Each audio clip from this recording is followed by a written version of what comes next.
Martyrs for September 7th.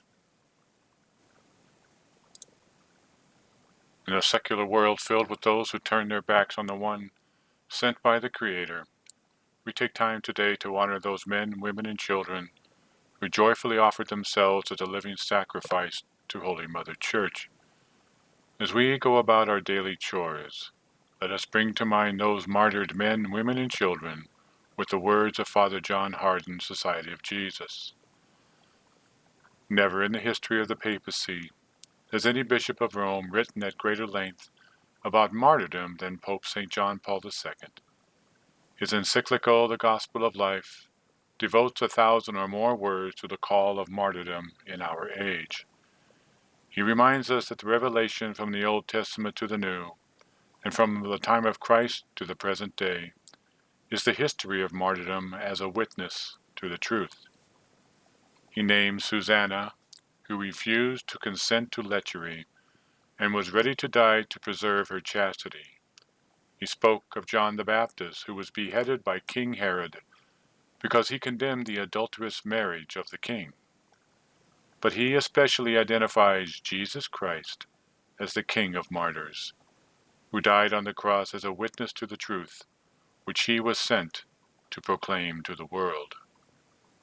So the history of courageous practice and profession of the faith has gone on for 20 centuries of Christianity. We commonly speak of the first 300 years of the Christian era as the age of martyrs. Certainly tens of thousands of believing Christians laid down their lives rather than compromise their Christian faith and morality to the pagan culture in which they lived. Every single pope up to the 4th century died a martyr's death. So far from crushing Christianity or destroying the church founded by Christ, martyrdom actually contributed to the growth of a Christian civilization. The phrase sanguis martyrum est semen Christianorum, the blood of martyrs is the seed of Christians, was not some pious aphorism. It was a literal fact of history. The more blood was shed by Christians in dying for their faith, the more Christianity expanded throughout what had been a pagan world. The following, then, is a list of those the Church asks us to remember today. Please remember, as always, to pray for the families of those who were martyred on Easter Sunday in Sri Lanka. At Nicomedia, the birthday of the blessed martyr John, who, seeing the cruel edicts against Christians posted up in the public square, and being inflamed with an ardent faith, stretched forth his hand, took them away and tore them up. This being reported to the emperors Diocletian and Maximian, then residing in that city, they gave orders that he should be subjected to all kinds of torments, which the noble champion bore with such cheerfulness of spirit as not to show on his countenance the least trace of pain or grief. At Caesarea in Cappadocia, in the time of Emperor Adrian, Saint Eusechius, martyr, who on being accused of professing Christianity was cast into prison. His release following shortly after, he immediately sold his patrimony and distributed the proceeds of it partly to the poor and partly to his accusers, whom he regarded as his benefactors. But being again arrested under Judge Sapricius, he was lacerated, pierced through with a sword, and thus consummated his glorious martyrdom. At Pompeiopolis, I'm going to get this right, Pompeiopolis. At Pompeiopolis in Cilicia, Saint Sazone, martyr, who being thrown into the fire, yielded up his spirit in the time of Emperor Maximian.